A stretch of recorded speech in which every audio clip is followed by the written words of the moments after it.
Hi my loves, welcome back to my channel. Welcome if you guys are new. We are here to do another monthly wrap up, which I'm very excited to talk to you about because I had some incredible reads this month. I definitely think we were more quality over quantity, which is not a bad thing at all. We did have some 5-star reads, which just makes me so happy. We've had very minimal 5-star reads so far this year, but I do think this month has really added to that number. So yeah, without further ado, let's just jump in. So I have my little reading diary here to remember everything. So we read 9 books in total, which is pretty average for me. I probably would have liked to read more, but it's been a busy month. 5 of those 9 books were fantasy books, 1 contemporary fiction, 1 YA book, 1 thriller, and 1 romance. So we definitely had a bit of a range this month, which is fun. It's always good to kind of mix things up a little bit. And the first book I read in the month of March was Cruel is the Light by Sophie Lark. This is I would say a YA fantasy romance set in Rome. Found the whole world and magic system and just setting of this really fascinating. We are set in a world with demons and exorcists. So our main protagonists are exorcists and they basically hunt demons to keep the world a better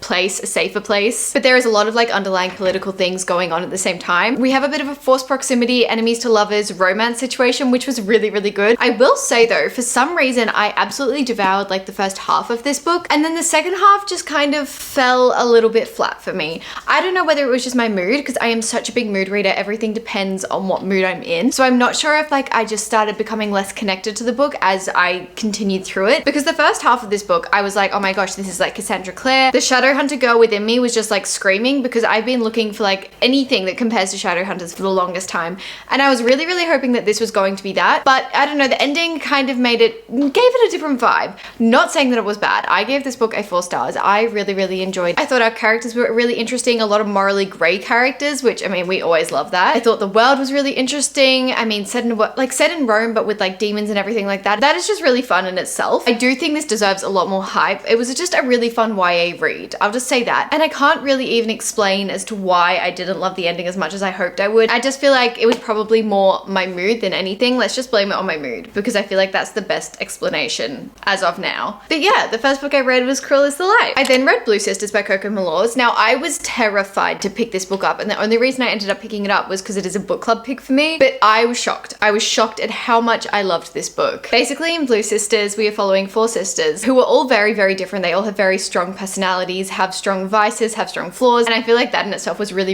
interesting for me to read just because I come from a very big family. So it's kind of like there was someone to relate to for everyone. Like if you're a middle child or if you're an eldest child, everything like that, I feel like there was someone to relate to, which I thought was really well done. I thought like the whole sister stereotype and the sister situation was done really well. It didn't feel fake at all, and it just felt so honest and raw, if I'm gonna be real. Nikki, one of these sisters, unfortunately passed away, and this book starts a year after her death, so the anniversary of her death, and we are following Avery, Bonnie, and Lucky throughout that grieving process and what grieving can look like on different people and how different people can cope with it or not cope with it. And it just was really interesting. I will say this is kind of pitched as like it's about sisterhood and it's about like the grieving process and stuff. I would say it is a lot about addiction though. I would go in knowing that. I didn't, and there was some really triggering areas and just some really triggering scenes, some really just intense raw kind of scenes that like you saw your characters at all kinds of vulnerable places, and that was quite intense. Like it was quite an intense read. Go in knowing that our sisters, one in particular, deals a lot with addiction and she uses that as a coping mechanism. And I think that was probably one of the biggest topics of exploration in this book, but it's not really pitched as that. I feel like I didn't know that, but I think it's really important to know that before going in. Despite saying all that, I did really enjoy it. I absolutely ate this book up. I read it in 2 days and I was not expecting to. Saying that, it is only 330 pages. It's not a very long book. It kind of reminded me of A Little Life, but in a very condensed format. Little Life, it like broke me to pieces, and I did get a little bit teary in this, but it didn't break me as much. It just feels like, as I said, like Little Life but in a condensed format. I loved Coco Malors' writing though. I am so excited to read more by her. In saying all that, I gave this a 4.25 stars. I originally gave it a 4.5 stars, but I think thinking back on it, a 2.5 stars just because of a few things. But yeah, I think a 2.5 stars is like a solid rating for this. I then was so lucky to receive an ARC copy of The Night and the Moth by Rachel Gillig. Rachel Gillig wrote the One Dark Window duology duology, which is like, well, the Shepherd King duology, sorry, that's what it's called, which is one of my favorite duologies I have ever read. I love her writing. I love the world she creates. So when I heard that she was coming out with a new book, I was like over the moon. And then this arrived at my doorstep and I started reading it immediately. I could not stop myself. I went in completely blind to this and I am so glad I did. I'm going to give you a very, very little premise, but basically we are set in the world of divination. So the study of like dreams and dreamscapes and everything like that, and kind of how dreams could influence your future. Fascinating. It's so fascinating. I feel like Rachel Gillig always gets the most bizarre, interesting, unique topics and puts magic to it and puts it into a world with incredible characters, with really strong characters. It was just absolutely incredible. Our main protagonist is a diviner, one of the few people that can tell your dreams and can understand your dreams and relay that information to you, and she's part of a group of them. There are not very many of them and they all live in this kind of like, I want to say like castle type situation. There are very strict rules around this as well, and they're referred to as numbers, which I thought was really interesting. I won't say too much more because I feel like going into it blind is really good, but I loved this. To be honest, when I read it for the first time, I was like, yeah, I feel like this is a 4.75 stars. Now that I've thought about it more, I actually think I'm going to rate this a 5 stars. Like, I truly cannot think of one thing that I didn't enjoy about this. Everything was perfect to me. I love the characters. I love the world. I love the little love story that we had going on. Like the perfect amount of balance I want between like plot, politics, and romance in my books. It was everything. I am so excited for you all to read this. This also, just the world was so atmospheric and so mystical. Like if you're like me and getting into the colder months, this is like the perfect read for this time of the year. Also, just Rachel Gillig's writing. Her writing is absolutely incredible. I don't know how she does it. She fascinates me. The way she creates characters, the way she puts together worlds, it's fascinating to me. So yeah, I think this is a 5 stars. I then read The Irresistible Urge to Fall for Your Enemy. Again, this was an arc I received, but it was an e-arc, so it was on my Kindle. So this I went into with very like confusing emotions, I want to say. I am a really, really big Harry Potter fan. I am a super big Harry Potter fan just because it's the series that got me into reading. So I have kind of, when I was young, I used to read like Marauders fan fiction and everything, but I've never read like Hermione Draco fan fiction. And if you didn't know, The Irresistible Urge to Fall for Your Enemy is based off a Hermione Draco fanfiction. So going in knowing that, I was a little bit skeptical. I was like, I don't know what I'm gonna think, but you know, they've given the characters new names. It's just based off it now. Like it's still a different story. I can just separate it from that. It was quite hard for me to separate it from that, and I definitely think that interfered with my liking of the story. I'm just gonna say it straight. I did not enjoy this as much as I wanted to. I really didn't enjoy it much at all. At the beginning, I was having fun. It was a very humorous book and I was like, you know what, this is actually kind of fun plot. I got about 50% through and I had to put it down for a while. It was making me uncomfortable, honestly. It was making me quite uncomfortable. I didn't like the characters. I didn't like how crude it was. I don't know. The humor was like making me cringe a little bit. It was just not my kind of book. I do think some people could really love it, and if you have that kind of humor, you probably will love it. But for me, it just wasn't doing it. So then I picked it back up a little bit later and ended up finishing it. And I think I'm gonna give this a 2.75 stars. Like purely from preference. I do think some people could really, really enjoy this book, but it was just not my kind of thing. And I honestly struggle to understand how this was based off a Hermione Draco fanfiction. Like I'm guessing it was changed quite a bit. Please let me know if you know in the comments. But I didn't see Hermione and Draco in these characters at all. Maybe just me, maybe my experience reading it, I may be completely alone in that opinion. And I am a little bit nervous saying this because I feel like a lot of people really, really enjoyed this book. Wasn't for me, just wasn't for me. I think that's purely the reason I didn't enjoy it. It wasn't like bad writing or a bad plot or anything. It just, I wasn't connecting to it and I just felt a little bit removed from it, and some of the parts were a little bit cringy for me. Personal preference things. I then read Sometimes I Lie by Alice Feeney. So last month I read Rock, Paper, Scissors and absolutely devoured it. I loved it. It's one of my favorite thrillers I have read. So I'm kind of working my way through Alice Feeney's backlog, and Sometimes I Lie was on Kindle Unlimited, so I decided to pick it up. I will say I didn't enjoy it as much as her other books that I've read, but it was still a very easy, fast-paced kind of read. I'm rating it at 3 stars. It was definitely very easy. It was a really interesting premise. Basically, we are following our main protagonist who is in a coma, and she can hear everything, but she physically can't speak. She can't make any movements. So yeah, in a coma.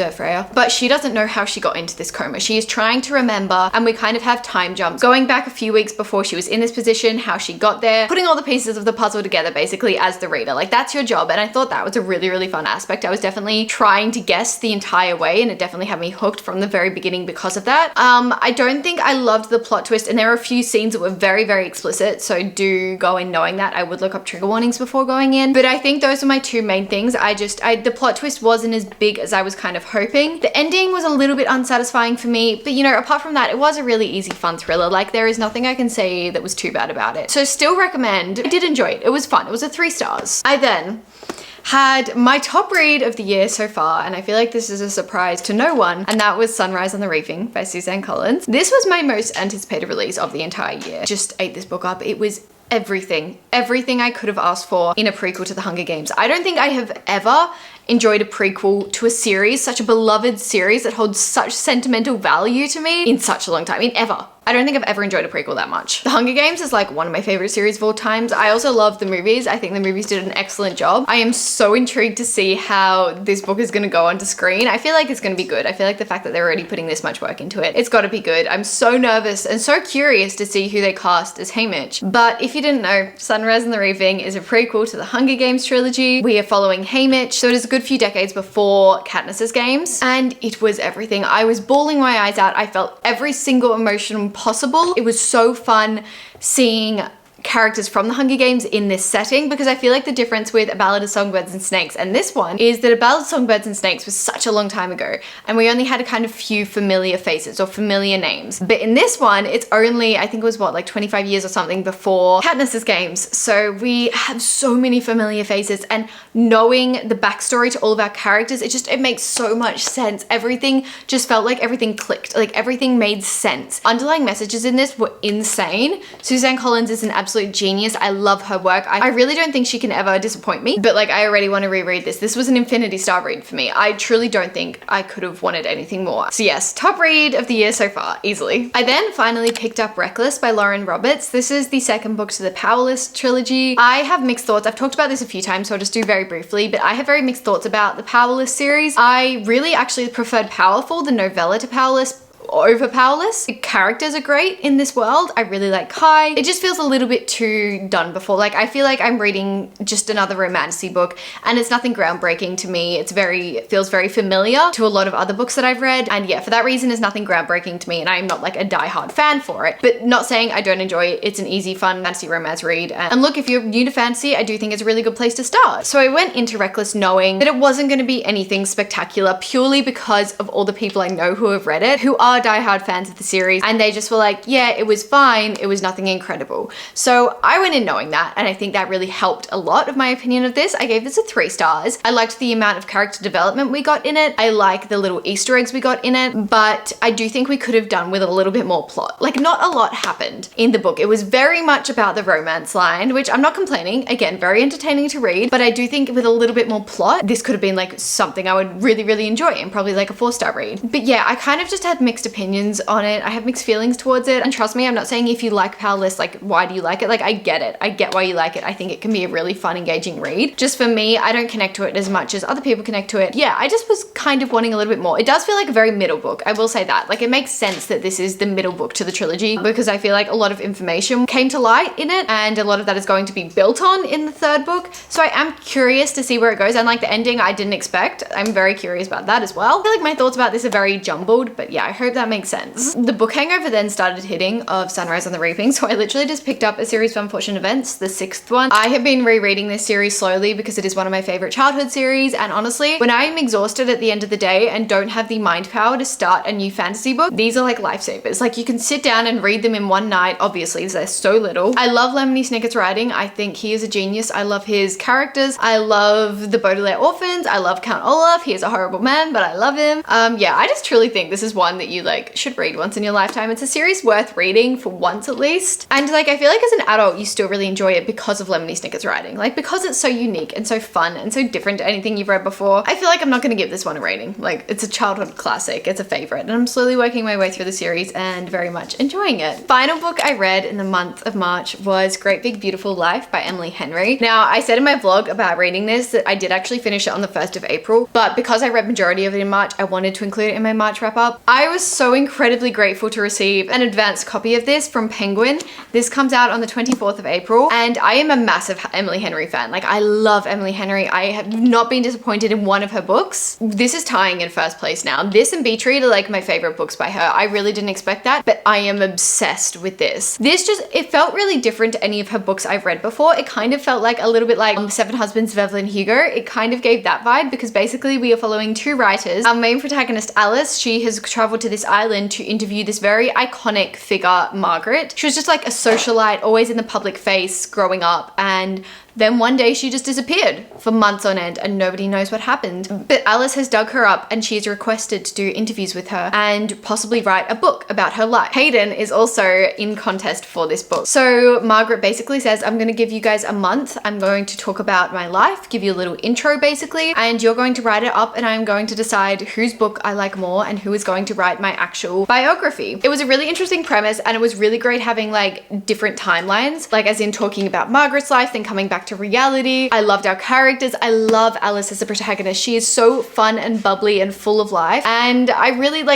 relate to that. I really related to her as a protagonist, honestly. I thought she was so great. The chemistry between these two is also insane. I feel like I was giddy over it. I was getting butterflies. It was just so beautifully done. Again, Emily Henry and her characters was amazing. There was also really deep underlying messages in this, which I feel like is becoming a common theme in Emily Henry's books. It definitely felt almost a little bit like Happy Place. If you're going to compare it to any of her books, I would compare it to Happy Place with a little bit of something else. You know, like I liked Happy Place, but I loved this. I am so lucky that I got to have an advance copy because this definitely got me out of my book hangover. I was really feeling Sunrise on the Reaping hangover, and then this just really truly took me out of it. I am really conflicted on a rating for this because the whole book, I really enjoyed it, but then I do feel like the ending was a tiny bit rushed. So I'm kind of conflicted on a 4.75 or a 5 stars. I don't know. Clearly I loved it. Probably a 4.75 stars if I'm gonna be honest. Like the fact that I'm hesitating, I think that means a 4.75 stars. But I loved the characters. I really truly did. So yeah, I don't know. Nevertheless, it's a very high rating and I'm so excited for you all to read this and so I can talk to you about it. Yeah, this was beautiful and I cannot wait for you all to read it. And those are the 9 books I read in March. Thank you so much for watching today's video. I hope you had a great reading month as well. Feel free to comment your favorite or top read of the month. That'll be a really fun thing to start doing actually. Just like talking to each other about our favorite books of the month. We should definitely start that. Okay, so comment your favorite book of the month. I hope you have a great reading month in April as well. I am so excited to go into April. There are so many good releases coming in April. It's a very exciting month. But thank you so much for watching today's video. I hope you all enjoyed. It means the world to me that you've stayed to the end and I will see you in my next video.